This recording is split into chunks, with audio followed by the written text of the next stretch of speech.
Gabe Brown is one of my absolute favorite people. He has been a wonderful resource through all of the talks he's given, books he's written, and he's just a sincere and amazing human being.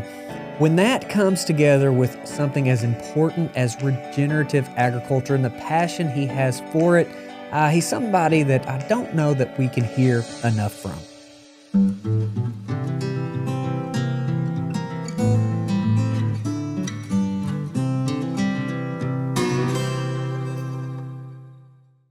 Gabe, so excited to be visiting with you again. Definitely one of my favorite people. I have just grown to love your work and then, our visits. And so just wanted to jump back on here again, catch up, see all the incredible things that you've been experiencing.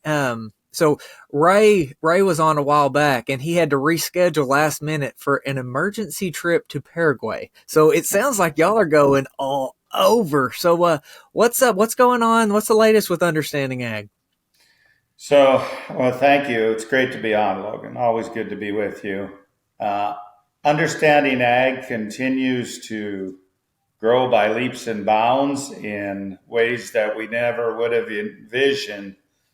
6+ years ago, Ray Archuleta, David Brandt, Dr. Alan Williams, and myself started Understanding Ag, and now, unfortunately, with David's passing and Ray, I had to laugh. Ray wanted to slow down and retire, so Ray stepped away, and we brought on Shane New and Kathy Richburg as Alan and my partners. And I don't think Ray's really slowed down, though, at all. As you said, he's in Paraguay. He's doing a lot of work in Central and South America, and that's good. We tell him that's a good spot for Ray.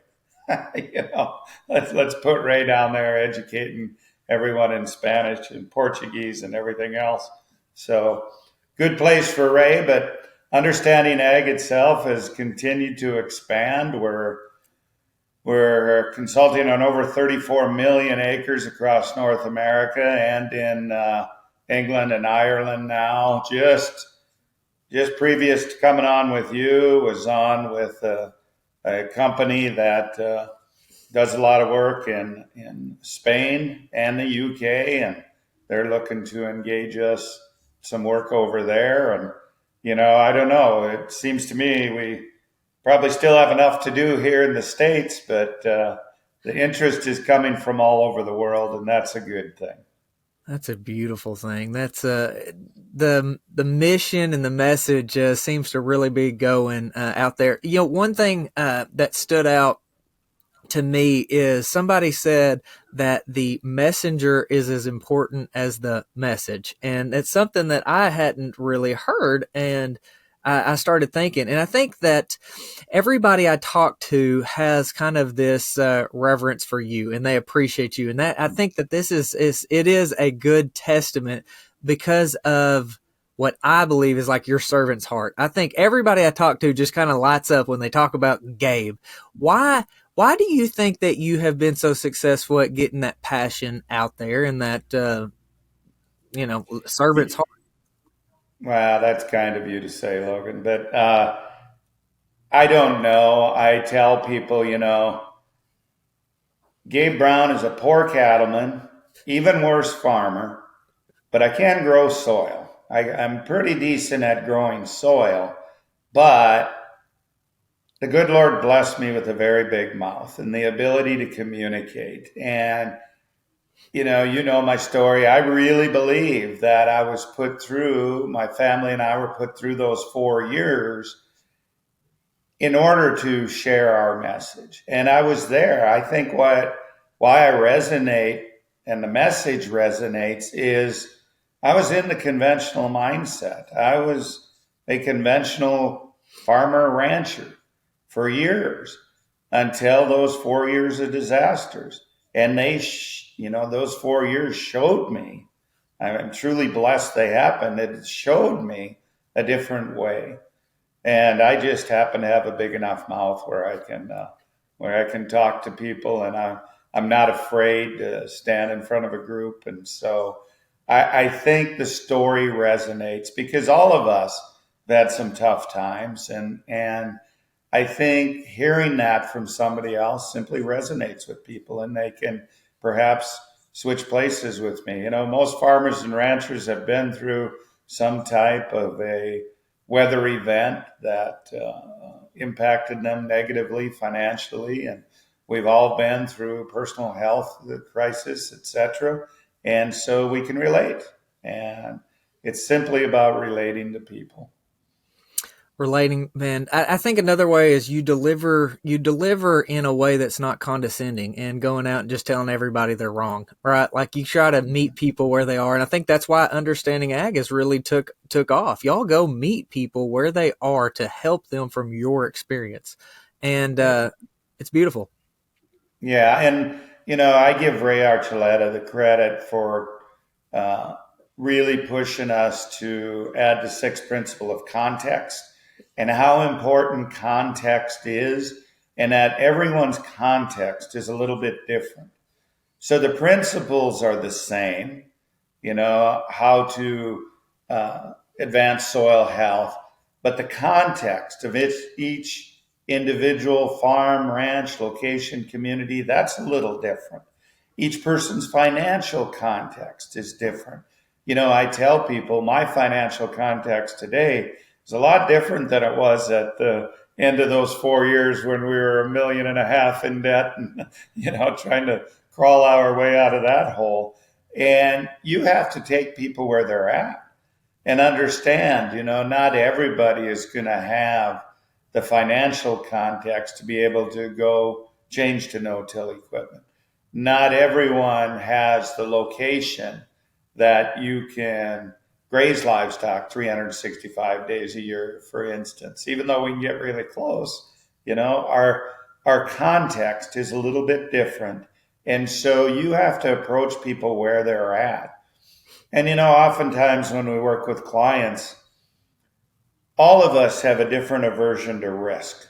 Okay, I'm kind of a risk taker. It doesn't bother me. If you know, one of the best bits of advice I ever got was, Gabe, you only got to get me 75% there. If I'm 75% there, I'm going to buy in, because if I stumble and fall, I'm still going to be falling forward. And I thought, wow, that's great advice when you think of it in the realm. So everyone has a different aversion to risk. What is that? Well, I've worked with clients who they're going to try these new soil health practices on a field that's over the hill that nobody else can see, and a very small scale. And then on the opposite end, I've worked with farmers that 8,000 acres of cover crops first year, makes sense to me. I'm doing it. And so you've got to take people where they're at. And then as their comfort level expands, their aversion to risk will become less, and they will be able to realize, hey, there are benefits to doing this financially, ecologically, etc. Let's move forward at a greater pace. Would that be the biggest thing, profitability on what is catching on, do you think? Just changing some methods and being more resilient and profitable? It's a great question. And I think there's this misnomer out there. People think, well, you're going to convert to quote unquote regenerative ag. We're going to have a period of time where we're less profitable and yields go down. And that couldn't be farther from the truth, not if it's done correctly.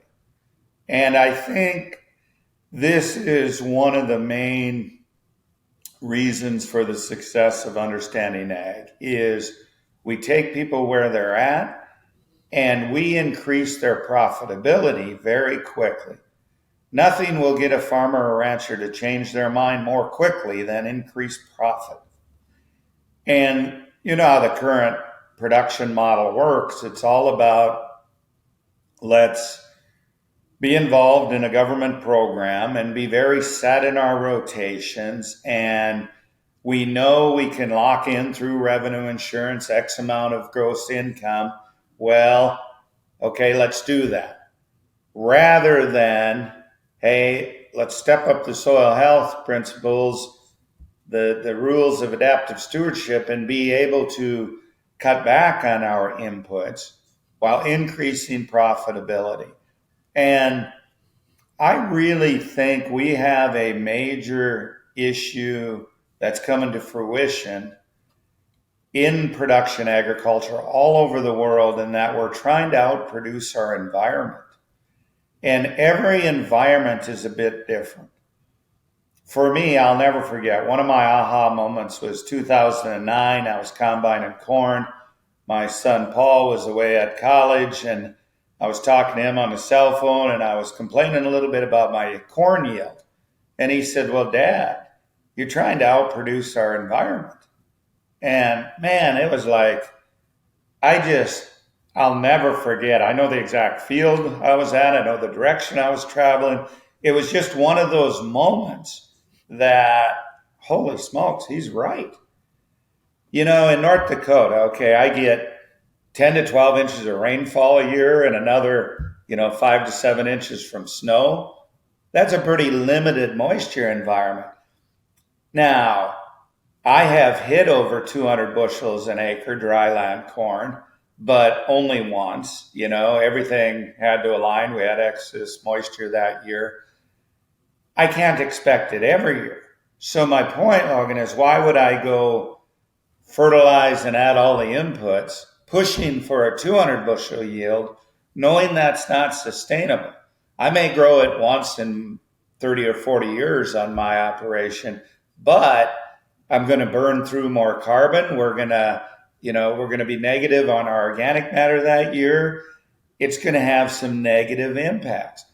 Then if I keep adding those inputs, expecting that high yield year after year and pushing for maximum yield, what's the effect on water quality issues, on aggregation, on organic matter, carbon levels?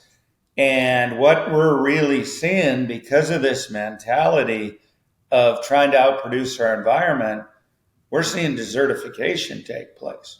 Look what's happening all over, the Corn Belt, the I-states. I mean, you drive, the amount of erosion and degradation is unbelievable.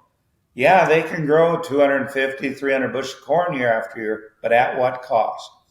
What cost not only to the environment, what cost to our human health, what cost to long-term sustainability of the ecosystem? It's not going to happen. So I think we need to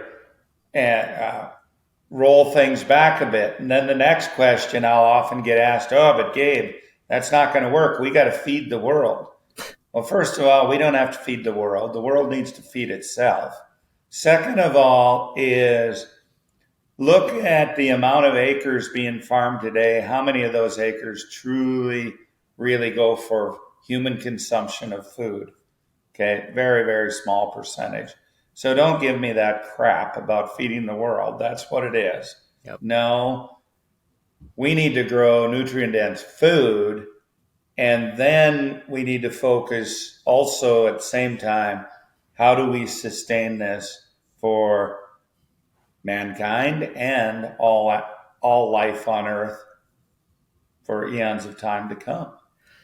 I think that you just kind of made that perfect argument for a localized regenerative food system. It's just gotten so out of hand with the centralization of food and everything else for that matter. But my wife on why we want to keep promoting this and get the awareness out there is to the solution for overcoming diseases. It starts right here with what you're saying on the soil, with the lack of things. We talked to, Stephanie Sneff, and she has done an amazing job laying out the harm of glyphosate, right? And we get into some of the other works to where, Gabe, I've really gone super pro meat, almost to the extreme of carnivore for most of the time. And that's honestly based off of talking with people that are getting results and then backing that up with science over and over. And one thing that y'all have done is taking this animal agriculture, the ruminant raising, and you're improving the land, you're providing an an ecological positive impact for wildlife and everybody that lives around it, and a nutrient dense product. Because again, I'm Mhm. super pro animal based diet. We've Mhm. got Stevan Van Vliet coming up, and I know that you've referenced him and worked with him in some of his work. What have you been most surprised or excited with on the things that he's come up with? Yeah, well, that's great. The work Stefan's doing, Dr. Fred Provenza, Dr. Scott Kronberg, we're very fortunate on understanding ag is that we've been able to work with them to help identify some of these farms where they're doing comparisons. So we're identifying regenerative farms, conventional farms. Okay, and I'm blessed that 2 years ago they were on our ranch doing work on it. The thing that surprised me the most is the consistency of results. And what I mean by that, Logan, is it's not like you would have these outliers where, boy, it's a really healthy ecosystem and we're getting nutrient dense food. But we're seeing consistency from the standpoint the regeneratively managed, if we put it that way, farms and ranches are consistently outperforming the quote unquote conventionally managed farms and ranches, the products that are produced, grown, and raised on those farms and ranches. It's just consistent. Now, there will be variability in these phytochemicals that they're measuring, but it's consistently at a level of being what we would consider more nutrient dense. To me, that's exciting. That shows us a few things.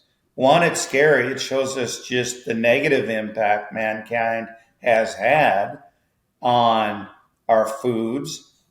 And all that realized comes about from the soil. So our actions, our management, and you know me, I don't hold any punches. I say our lack of good stewardship has degraded the resource. Okay. But now we know better. Okay. I'm not going to sit here and condemn, for example, my father in law, who farmed very conventionally with tillage and a lot of synthetic inputs. He was using what he thought was the best management practices at the time. But we know better now. And we know, thanks to the work of Doctors Van Vliet, Provenza, and Kronberg, they're taking and showing, and the work of Dr. Stephanie Seneff and many, many others, we could go through a long list, that if we pay attention to what we're doing and focus on soil health and ecosystem health, it's going to positively affect the food that we grow and raise. And I really think, there was many negative things that happened from COVID, but there was also some lessons we learned that we need to pay attention to. One of those is something you mentioned a moment ago about the localized food system. COVID exposed that we can't be shipping food halfway across the world. It's, for one, it's way too high in fossil fuel usage. Two, it's not going to be nutrient dense food. There's no way you can pick a fruit or vegetable at the peak of its phytochemical nutrition and ship it halfway around the world. That just isn't going to work. Okay. But it's also brought about this awareness that we need to pay more attention to our food, and our food really is our health. And I think we need to get to the point, and we talked about this last time I was on, where food is preventative medicine, and we're consuming food as preventative medicine.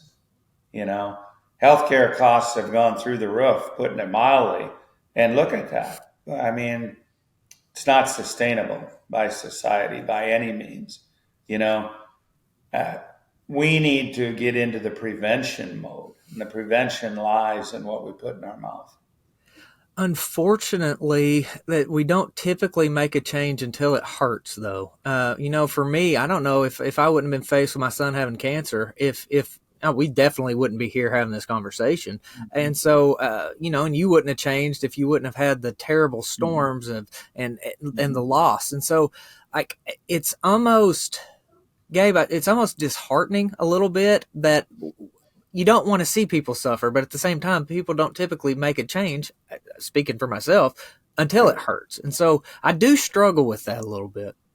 Yep. And I don't know that there's anything you or I can do about them except for the fact doing what we're doing, educating, lead by example. And I think that's the best route is, you show people in everything you do, whether it's in what you consume yourself, whether it's in how you grow and raise the products that you offer to consumers. You need to lead by example, and all of us can do that. Absolutely. Yeah, I love that. That's one of the things where that consistency comes in, and I think that you've been doing it for a long time and stayed consistent, and then that's why that you're where you are, is consistency with the message. One thing that has really become evident is the lack of a localized food system most anywhere, and with that, the benefits that come with a localized food system. So going back to Dr. Van Vliet, when we look at the food that is produced locally, harvested at the peak, right, of when it's supposed to be, and then Mm-hmm. consumed, the nutrient availability is massive. I'm curious to know if there's an entity you know of that's working towards a nutrient density guide, so to speak, to where we can see that visually based off of nutrient comparison, say to a regular grain fed beef versus grass fed. Is that something that you're aware of at all? Well, I think there's a couple of things. There's a couple of different directions I can go with that question. Great question. I agree with you 110%. The lack of local food systems is evident everywhere. So I know of technology that is being developed that has the ability to um, identify these phytochemicals, these phytonutrients that Dr. Van Vliet talks about. It's being developed as we speak. It's beginning to be tested. That's exciting. Now, is it to the scale of the mass spectrometer that Dr. Van Vliet used? No. Dr. Van Vliet, I believe, and you'd have to ask him, something like 2,300 different phytochemical compounds that he can identify using that mass spectrometer. I don't think this will have that range yet, but it'll be developed over time. Now, that's a ways out.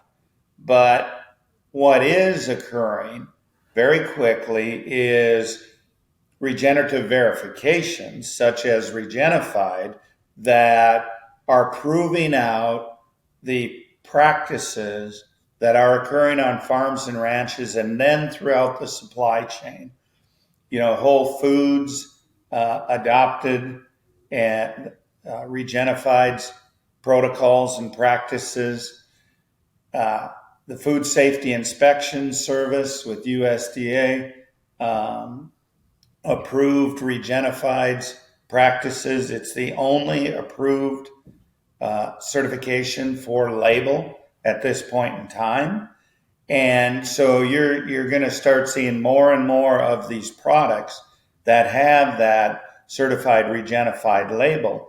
And that gives consumers confidence. It's a mark of confidence, and they know, yep, if I buy this product, I have the confidence and guarantee that it was grown or raised in a way that is regenerative. And I think we're going to see more of that, and we're going to see that expand significantly. That's a start. You know, by far the best, I say though, is get to know your farmer, buy local, get to know them. That's the best. And I really think as a society, we need to go back to more of eating seasonally and definitely eating local. And, if I was to walk you around the house here, I'd take you into our pantry where that's chock full of canned goods that we put up from this past year's harvest, you know. And people say, oh, I don't have time for that. Well, what's your health worth? What's the health of your children worth? Make the time. My family and I, that's one of our things we really enjoy is we'll have canning days and just, one day it'll be pickles, next day it'll be beets. And we put enough to last a couple years of that individual product, whatever nature's providing. And there's no better food. Why not? The seasonal approach, and then even more of the meat base is gone. It's been supported so much from kind of these ancestral experts that we visited with, like Bill Schindler, Suzanne Alexander, Dr. Chris Kenobi. There's a lot of them, and they lay out this seasonal, local. The vast majority are meat heavy. And the other thing that a lot of the societies ancestrally were having was this communal aspect. So getting together and canning. That's so supportive to what you just said. Yeah, absolutely. And I agree with you. And obviously you're speaking to something that's near and dear to me when we talk about the pastured proteins and how animals are so critical to heal ecosystems, landscapes. We need animals on there. Well, why wouldn't they be an important part of our diet then? And, that's a decision each person can make. I'll let them make that for themselves. But I often get asked, Gabe, on your ranch with what you've been able to do and increase carbon levels, organic matter levels, what made the biggest difference? And I said, they asked, well, was it the cover crops? Was it the diversity of cash crops? I said, no. The thing that made the biggest difference was in the use of animals as a tool, whether that be our beef, our lamb, our pork, our chickens, the stacking of those different animal proteins, and then moving them across the landscape. The result, it took soil health to a whole nother level. And I always get asked, from farmers, okay, can I advance soil health if I just grow corn and beans? And I says, well, yeah, we can make some small improvements. You go no-till, you plant a cover crop, but your soils will never be as healthy as they could be if you integrate livestock. It's just a win-win situation. And why not take advantage of that? So often in agriculture, when I work with a client, they complain about, well, there's limited profitability. Well, are you stacking enterprises? Are you growing cover crops and running livestock on those covers? Well, no, I don't want to do that. Well, okay, but don't complain to me that you have no money, right? I just refuse to buy that. Come on, that's your choice then, right? But don't expect the urban taxpayer to supplement you to keep you in business if you're not willing to do what's necessary to keep yourself in business. Yeah, And that's a whole other thing we it go it on. really is, Gabe. You should start talking the farm bill. I know Will get worked up talking about the farm bill. Um, Yeah. one, do you have an example of a farm that's just sure enough taking the lessons to heart, and you have a success story? Oh, sure. I'll share one with you. So, 2018, young producer lives 100 miles north of me, approximately in North Dakota, reached out to me, wanted to know if I could have a few minutes to visit with him about soil health. Started talking to him, and as a matter of fact, that year we were having that he would talk to me in late fall. Harvest was complete, and we were having a soil health academy down at Ray Archuleta's place. And I told him, you really need to come to that academy. And this is a strict crop farmer, no livestock. Almost all rented land, doesn't own much land himself. So to his credit, He brought his wife, his wife, and a neighbor couple made the trip, drove down to Missouri, attended the academy. He went home and he bought in hook, line, and sinker. He educated himself. He spent time watching as many YouTube videos and going to workshops, learning what he could. Implemented the Johnson-Su method of making an extract in order to put on his seed, because he thought that's one way. If he used that Johnson-Su extract to inoculate, so to speak, the biology on that seed, he could jumpstart things. Now, he already was pretty far down the no-till path, was not very far down the cover crop path, but this is how intentional he became. He would combine, as most people do in our environment. You can start combining in the afternoon, combine till dark or a bit after. The next morning, he would be in a tractor, pulling a drill, seeding cover crops in that field where he had combined the previous afternoon and evening. Even though here in North Dakota, we only have about 110 frost-free days, there are cold-tolerant species that will grow and extend your growing season. Well, what he's been able to do in 4 years, he has cut his fertility. By that I mean synthetic fertility, 40 to 60%, depending on the crop. He's cut his herbicides significantly, 100% reduction. He no longer uses any insecticides, pesticides at all, and no fungicides, which is pretty rare for northern North Dakota. He also has diversified his crop rotation, and he told me the last 2 years have been his 2 most profitable years. Okay? Amazing story. And now he is marketing, he's direct marketing his product. And I happen to know for a fact that the wheat he's growing, some of it went into a labeled brand for King Arthur flour. And so he is taking marketing to the next level now also. And I tell you what, to see that evolve over 4 short years, it's pretty amazing, just quickly. That's But incredible. he became intentional. As my partner Shane Newell likes to say, you got to be intentional. You can't just go part way. You're either going to do it or you're not. And you got to be intentional. And I always tell people when they call me and are interested in going down the regenerative path, they always ask me, well, am I able to eliminate, synthetics? What can I do? And I said, you have to look in the mirror because the answer is staring right back at you.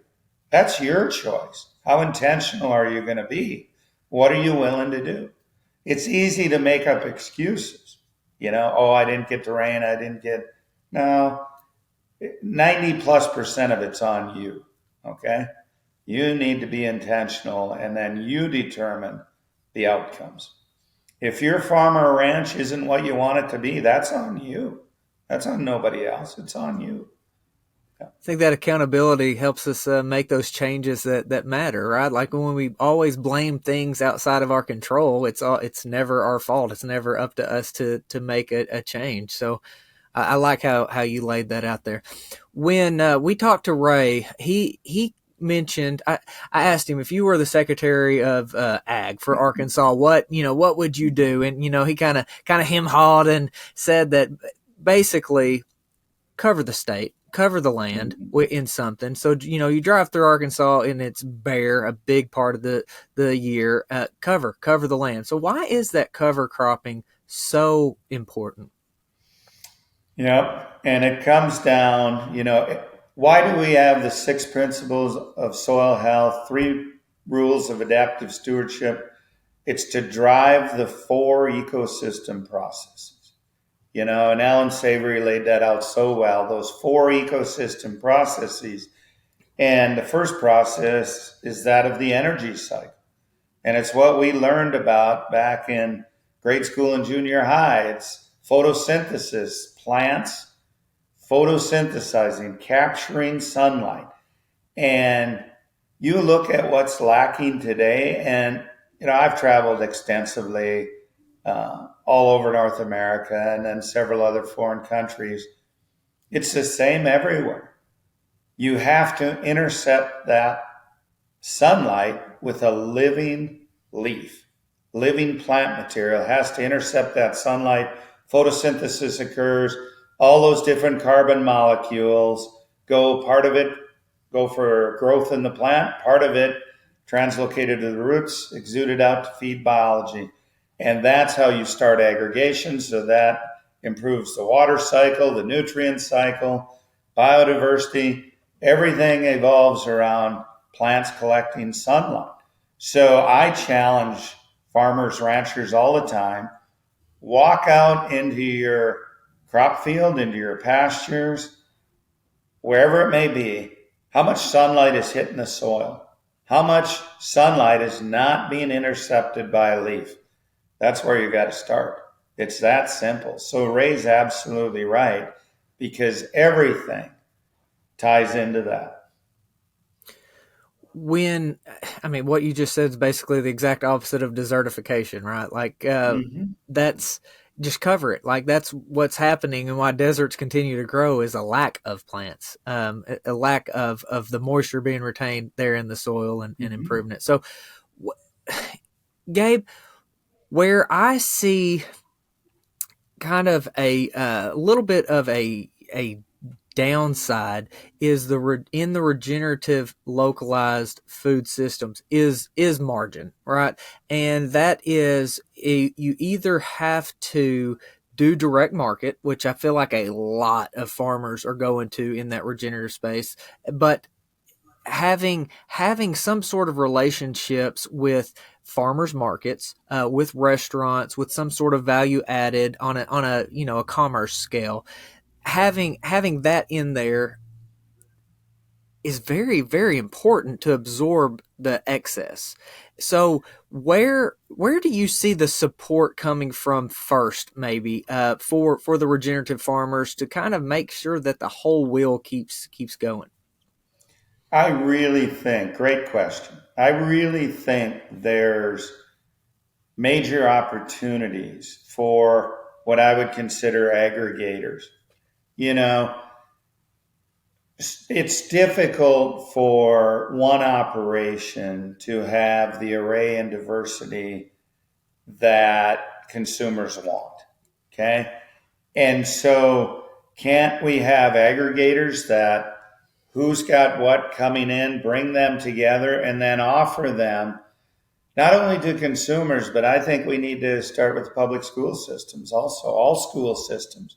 Let's put them into our school systems and really, put nutrient dense food in the mouths of our children.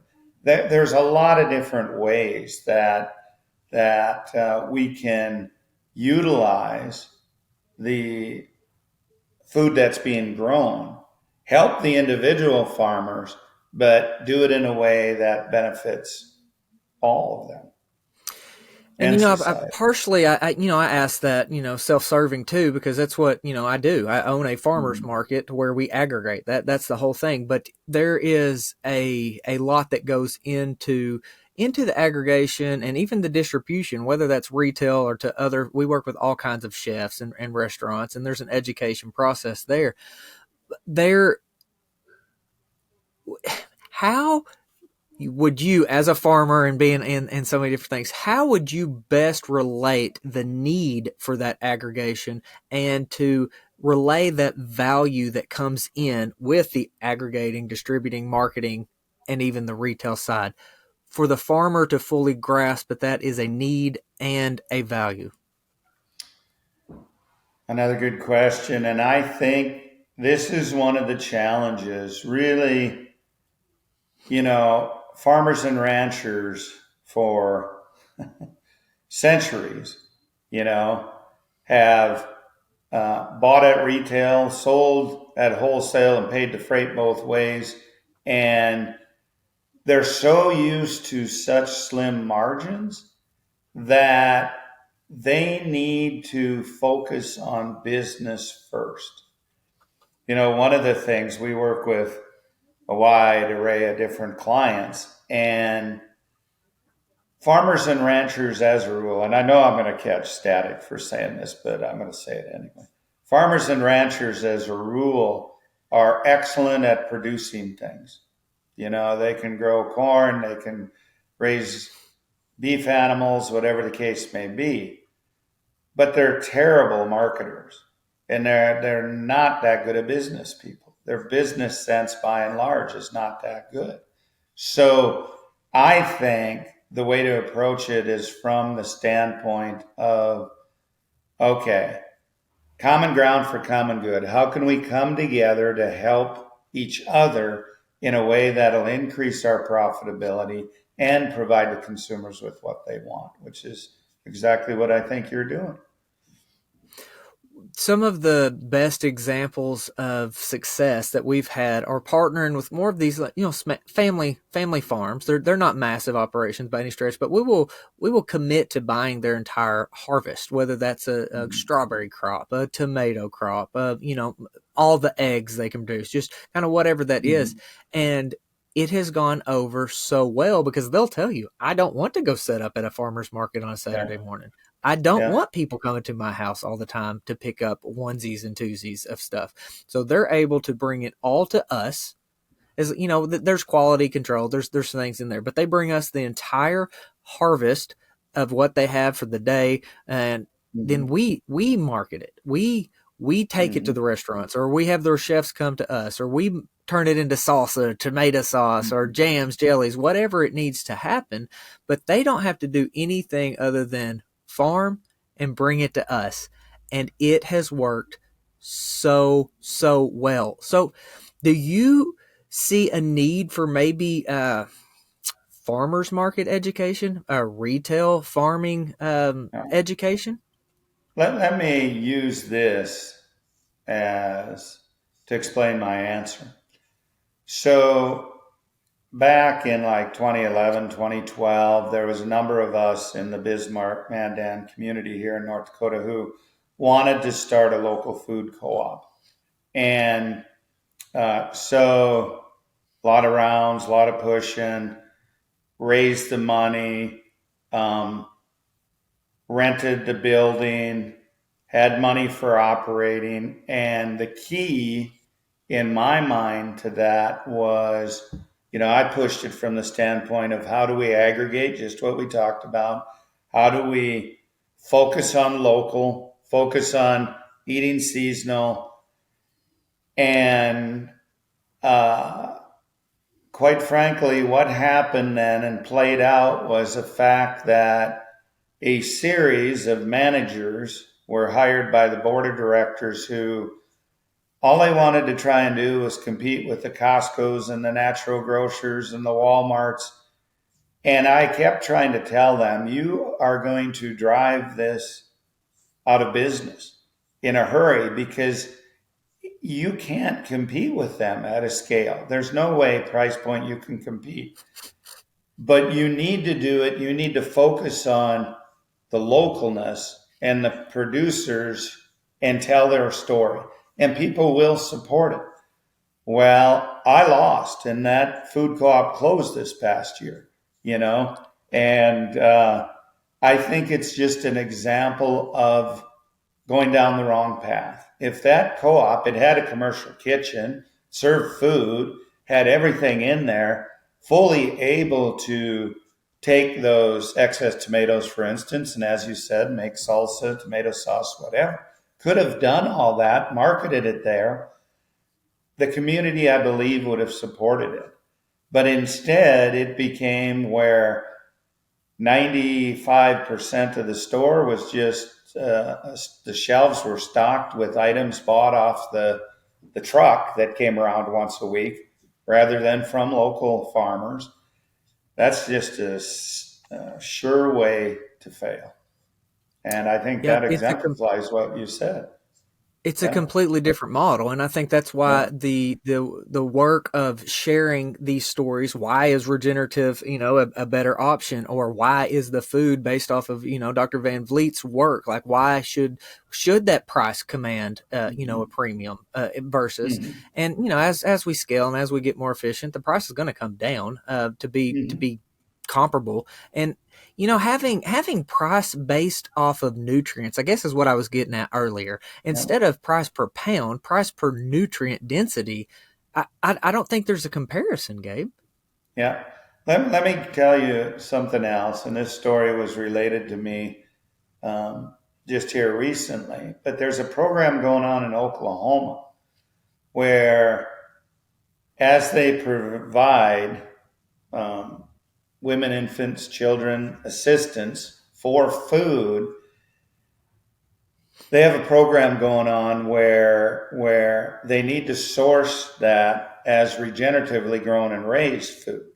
Okay, and they're tracking it. Then what they're doing is they are tracking the health of those families and their healthcare dollars compared to those that are just sourcing at conventional markets. I don't want to give a figure here because I know I'm going to get this wrong, but it was pretty amazing in the lowering of the actual healthcare costs of those individuals who are eating the regeneratively grown and raised food. Okay. So, what this program, and I visited with the lady who was in charge of it, she talked about now she was going to the state of Oklahoma because they have this pilot project that proved out saying, hey, here's where we need to put our money. We're going to not only have healthier people, but we're going to be supporting our local farmers and ranchers. Talk about a win-win program. I see huge opportunities going forward for programs such as this.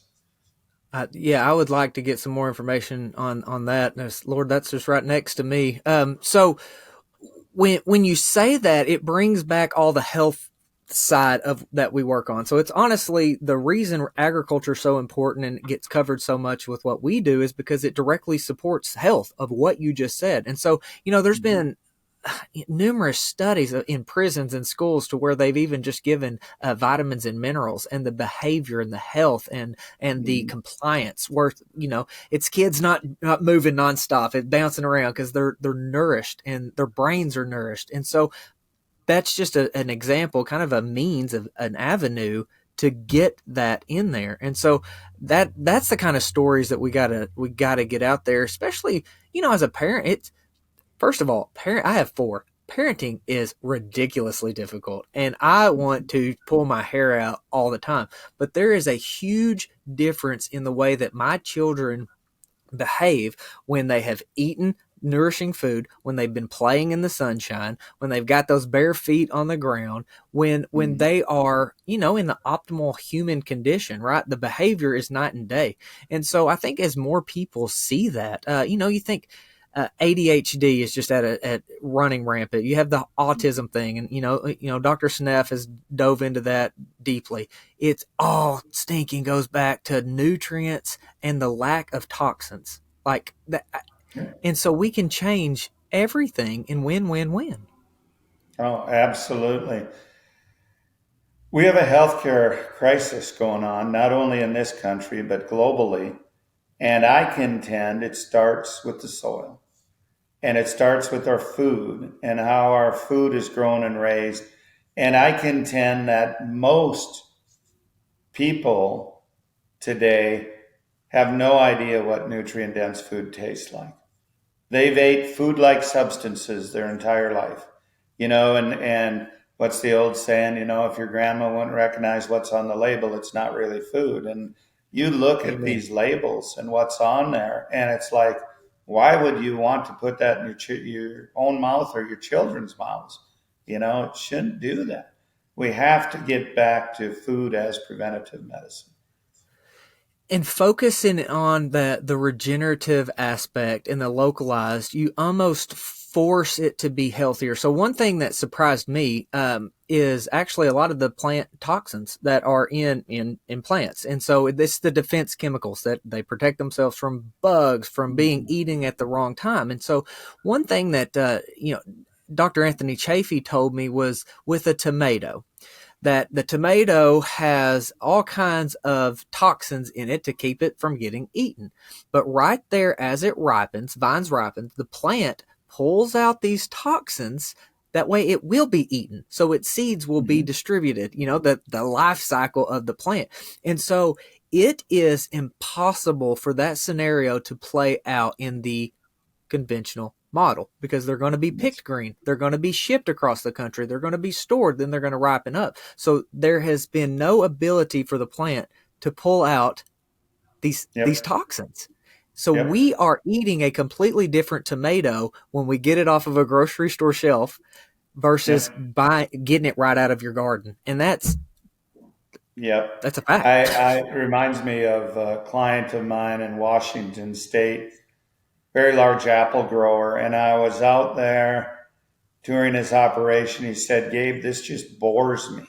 He said, "Because what's happened now, we have this production model down to where it has nothing to do with food quality. It has everything to do with appearance, shape." And he said, I can harvest these apples, put them in a warehouse, pump liquid nitrogen through it, suck all the oxygen out, and 11 months later, you would think I just picked that apple.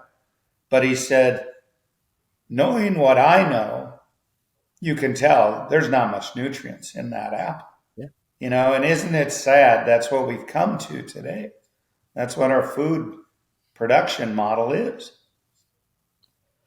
It's all about the looks, and I think that's a big benefit to the farmers markets too. Though I think that when Mm-hmm. when somebody eats a real tomato versus a store bought, the Mm-hmm. taste says it all, and you just you trail it down, and then there's a lot more go. Another really good example that I found with the plant toxin things was a persimmon. You take a bite of a persimmon that's not ripe, and that's funny, right, to do to a kid or somebody that's not expecting it. But that's a Yeah. miserable experience. Yeah. But man, when that dude is ripe, they're amazing. And it's just another example of the seasonal. It's not always available. It's got to be ripe. It's got to be Yeah. at the peak of harvest. And uh, This Bill shows Schindler's you, the one that told me about that one. yeah, it shows you how sheltered a life Gabe Brown leads. So just last week, I ate my first persimmon. I had never, somebody sent me some for Christmas. I had never tried one because it's not like we have them growing locally here in North Dakota. So, So what'd you think? you know, Do you like the persimmon? it was okay. I'll It put was it that way. okay. It was okay. There you go. Well, I don't Gabe, know. I have what's nothing to compare it to.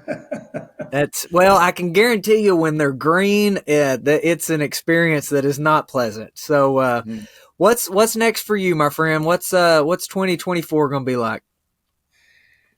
Well, been busy. The documentary Common Ground's being released, and it's been theaters all over. So that's kept me a little bit busy. I really want to just focus on Regenified and moving Regenified to the next level, helping uh, get supply chains and farmers together so that we can transfer more of these supply chains to regeneratively grown and raised food. I think that's just going to be critical. So that's kind of where my focus is going to be this next year.